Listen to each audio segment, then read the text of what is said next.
saya dengar ibu-ibu ini baru menikah ya. Berarti baru memulai keluarga baru.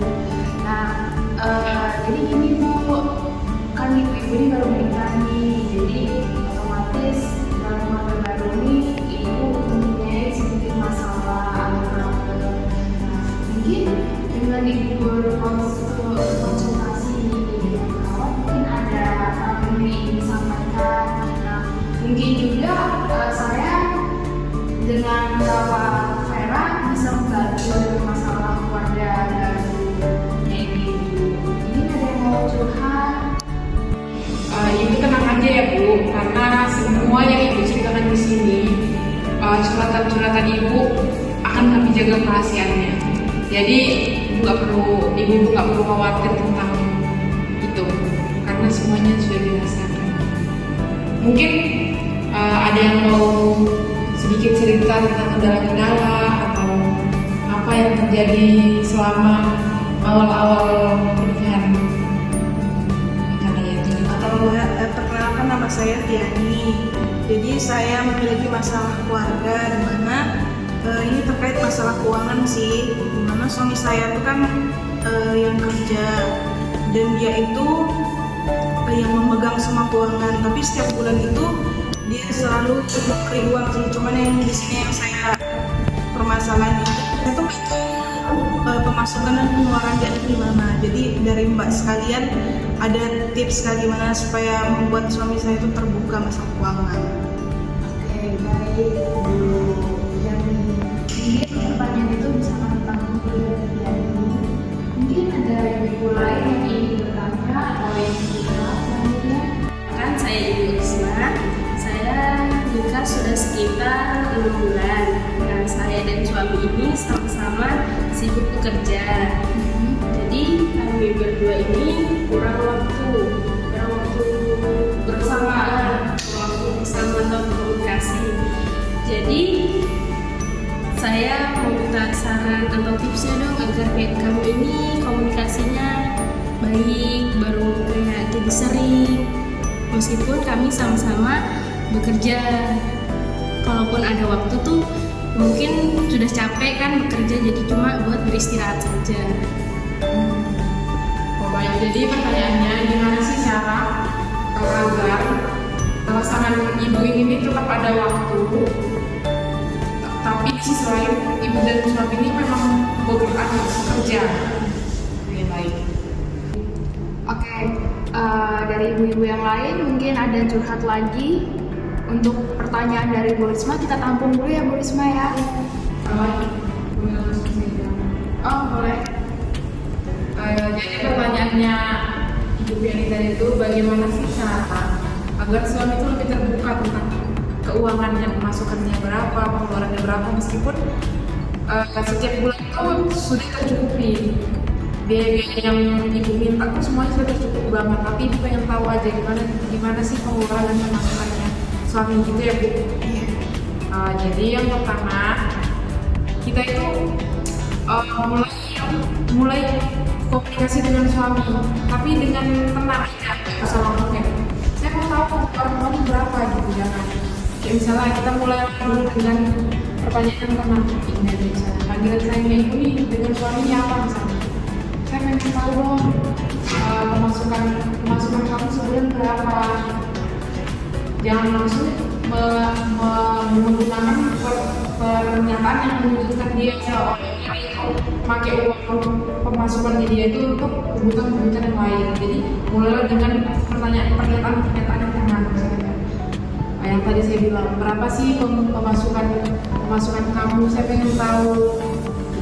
Nanti meskipun nggak langsung dia terbuka, pasti yakin dan pelan-pelan dia bakal lebih terbuka. Terus tuh kemudian bicarakan tujuan keuangannya dia tuh selama ini untuk apa. Misalnya ibu sama suami nih punya impian misalnya tahun ini pengen buat rumah atau pengen beli mobil kah. Jadi sampai dia tahu sendiri, dia yang tahu, tapi ibu juga tahu misalnya tahun ini nih impian kita nih pengen beli mobil, terus dalam bagaimana pastinya kan dia mulai lebih terbuka tuh. Tabungan kita sekian, aku pasti selain pasti tahun ini pasti kebeli, pasti kan harus memilih berapa secara mengikat karena dia sudah cerita jumlah tabung tadi. Kemudian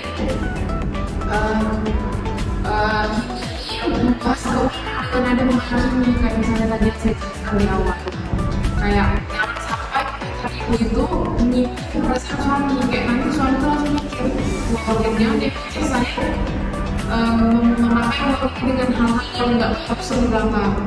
Kemudian yang terakhir dan yang nggak kalah pentingnya juga nih, ibu harus bersabar, ibu harus kasih waktu nih ke suami terbuka, karena ini kan menikah ya. Dulu kan dia nggak punya ibu, dulu kan kalian hanya pacaran, pastinya kalau hanya pacaran nggak tahu pengeluaran dan pemasukan dia berapa. Jadi ibu harus bersabar dan nggak pernah menanyakan tabungannya sudah sampai berapa, terus tuh impian-impian di tahun ini tuh untuk beli apa aja.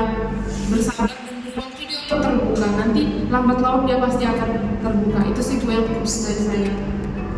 Ada yang mau ditanyakan lagi, Bu? Makasih Bu sebelumnya untuk sarannya dan sangat membantu, nanti saya coba. Saya dicoba ya, Bu. Selanjutnya ini ke pertanyaan Ibu Risma. Bagaimana sih cara untuk menciptakan keluarga yang tetap harmonis di tengah pekerjaan ibu dan pekerjaan suami? Terus itu ibu dan suami punya waktunya di malam hari aja.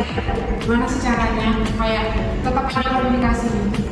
Jadi yang pertama ini Bu, kita harus tips yang pertama ini kita harus buat jadwal khusus untuk keluarga. Misalnya kan di dalam 1 minggu tuh tidak mungkin tuh kerja full terus kan. Taruhlah misalkan di hari minggu ini ada satu untuk hari untuk keluarga. Jadi tersebut yang namanya family day.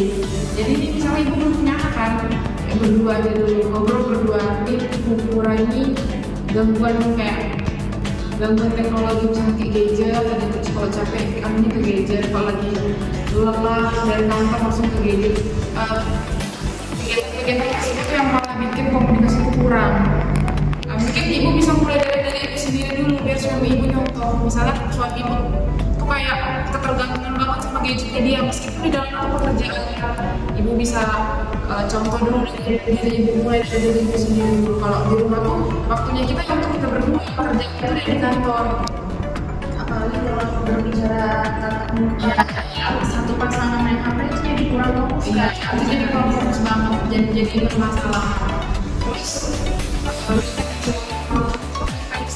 Terus ini maksudnya misalnya kayak pas lagi makan malam, misalnya ibu ada yang mulai cerita tentang pekerjaan ibu di sana. Aku tadi itu kayak gitu, aku lagi apa?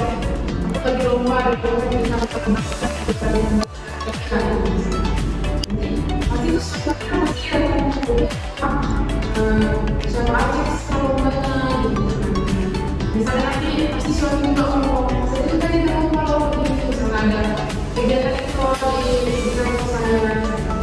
Misalnya ibu bisa memberikan akses kecil gitu. Iklannya mana aku bisa berbunyi iklannya, dan nanti kalau di rumah sakitnya kamu bisa berdua satu gitu.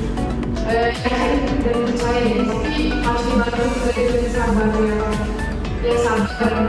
Prinsip yang baik itu harus dibangun terus. Memang dia nggak langsung berubah, tapi pelan-pelan dia pasti bisa mengambil waktu untuk sharing, waktu berkomunikasi. Butuh proses ya, butuh proses yang nggak pendek, kalau maksudnya butuh proses yang panjang. Terima kasih ya Mbak atas tipsnya. Nggak ada yang jelas sih, Ya jelas. Oh ya, ibu ini kan ada beberapa keperluan yang mungkin untuk ibu-ibu yang mulai keluarga baru mungkin ini sedikit membantu untuk masalah keluarga baru ibu. Mohon diterima.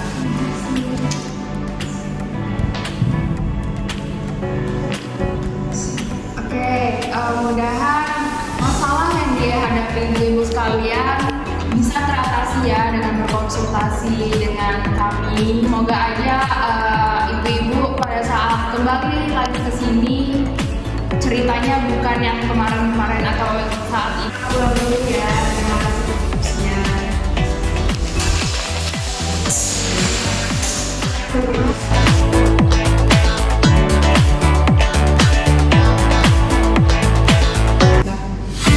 Jadi, kesimpulan dari video ini adalah komunikasi ya. Bagi pasangan-pasangan baru yang ingin melanjutkan ke tahap pernikahan, jangan takut.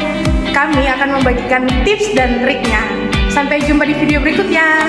Bye-bye!